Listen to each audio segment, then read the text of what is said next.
Well, good evening, and welcome again to the 2012fad.com. I will be your host for this evening, and my name is Charlie Bluehawk. Last night, we talked about with the smallest effort, and how I spent my life seeing the potential in people, as opposed to, ignoring the facts of the matter. And yet I saw the potential in people, and I just knew, that with the smallest amount of effort, how absolutely amazing they could be, and how I wasted my life. You see, you can see someone's potential, but if they have no interest in achieving that potential, all you do is see them waste their lives. You know, they're having fun, good for them. And how I wasted my life in dealing not with the way things are, with reality. Instead, I was seeing them how they could be. And so I will urge you personally, don't waste your life doing that. There's this wonderful saying that I absolutely love from one of the Batman movies. I think Batman Begins or something.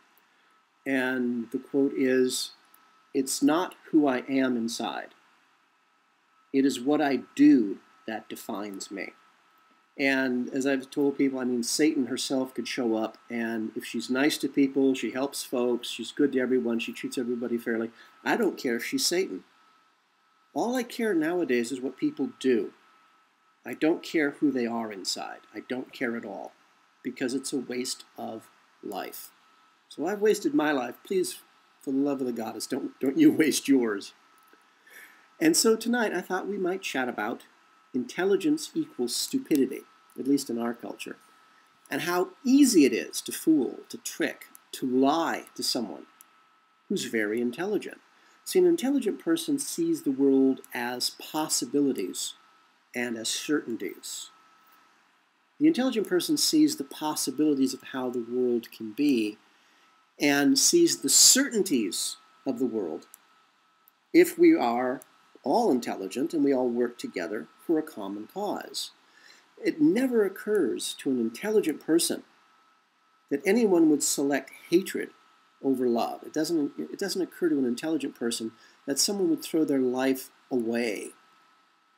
It doesn't occur to an intelligent person that somebody would self-destruct out of choice. The intelligent person sees that by working together, we can fix anything. We can achieve anything together.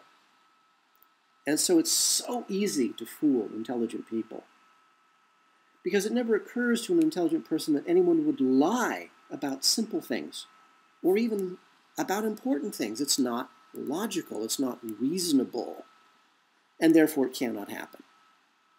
Intelligent people live, frankly, in a fantasy world, because it's impossible for an intelligent person to think anybody would be that stupid.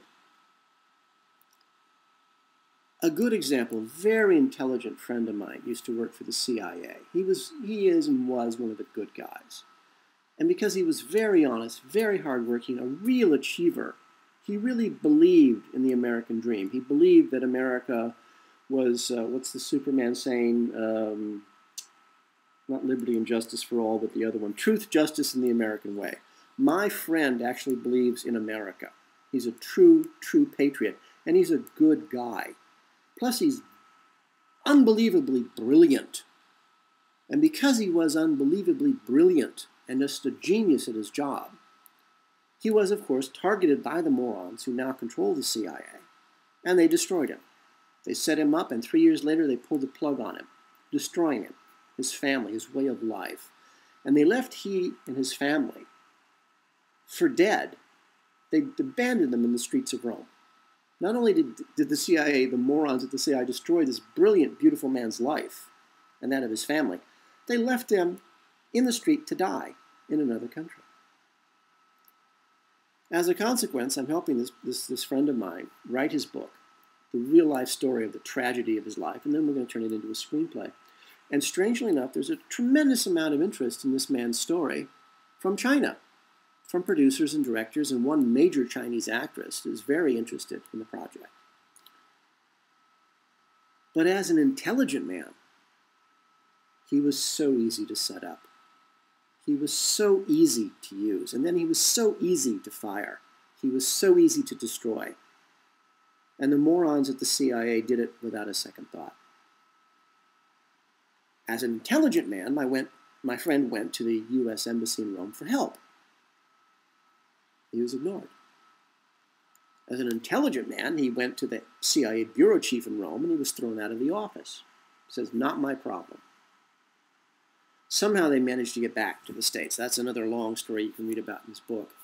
But once he got back to the States, he did what an intelligent man, an American, a patriot, a believer in the Constitution, a believer in our laws and our government, he went to get an attorney. Several attorneys. They all stole his money. They called him names, and they abandoned him. As a good American, as a man who fought for his country, who defended this country overseas against terrorists, which of course were all created by the CIA, but he didn't know that. He went to the state senators. He was ignored. He went to the major media. He was ignored. An intelligent person is so easy to fool.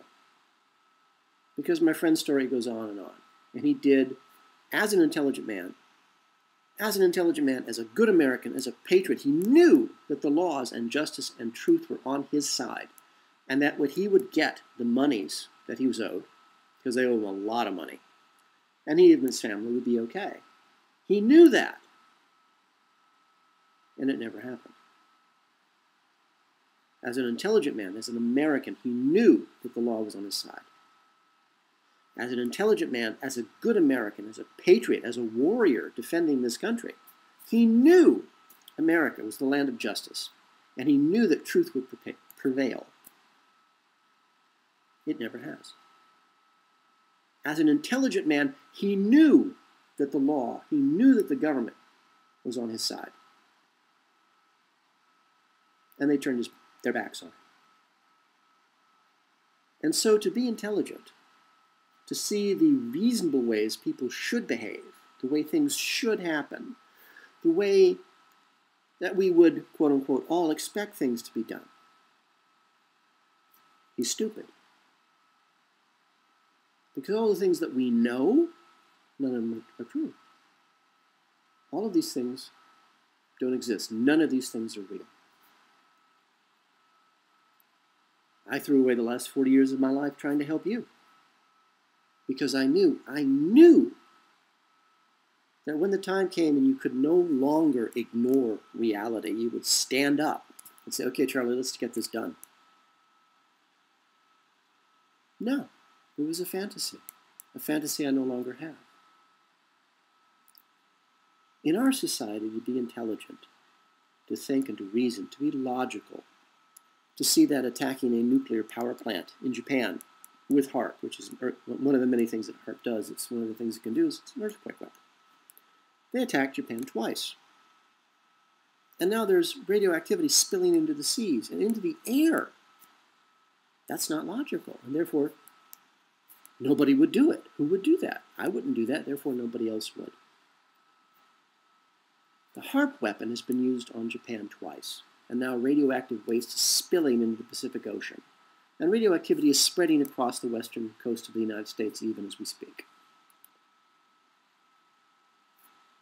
As an intelligent man, my friend sees the logic in having laws to govern our behavior and a system of justice in place to address issues of wrongdoing. The truth is, his rights don't exist, neither do yours. And so to be intelligent in our society is to be completely blind to reality. Reality and logic and reason and intelligence have nothing in common. They're all alien concepts. See, in science and methodology, there's a standard measuring stick, say in psychology. In psychology, whatever the majority of the population considers to be normal is normal. That's how you judge insanity. Do most people think this is normal? Okay, then that must be sanity. If you don't believe that, then you are insane. So, for example, if you live in a country where shooting black people in the streets because they're black, and you don't shoot black people, well, then you're abnormal. You're sick. You need to be put in the hospital. So if you live in a country where hating Muslims is normal and natural and expected, and then you turn around and marry a Muslim, well, by the definition of that society, you're sick. And again, you need to be put into a mental hospital or put in prison. So if you live in a world of lies and chaos and madness, and you are intelligent, and you see the way things should be, and you ignore the way the facts are, what reality really is, then you are stupid. God knows I'm stupid. Yeah, but I'm getting better. Slowly I see the way things are and not the way we are told they are. And those two phrases I taught you the other day keep coming back to me. You did not see that. That never happened. And of course, my response, my magic counterspell to evil, it's really simple. And that's what it really gets down to, words. I listen to what you say, and then I watch what you do. And I'll tell you something, the spoken word has power. The written word has infinite power because it can be repeated forever without you. So take this phrase and spread it around.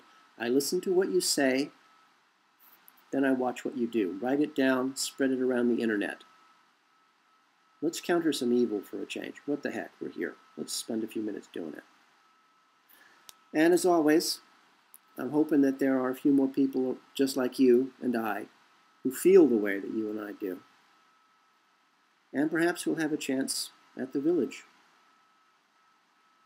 For all of us here at the2012fad.com, this is Charlie Bluehawk, wishing you a really good day and reminding you, please, keep that one good thought.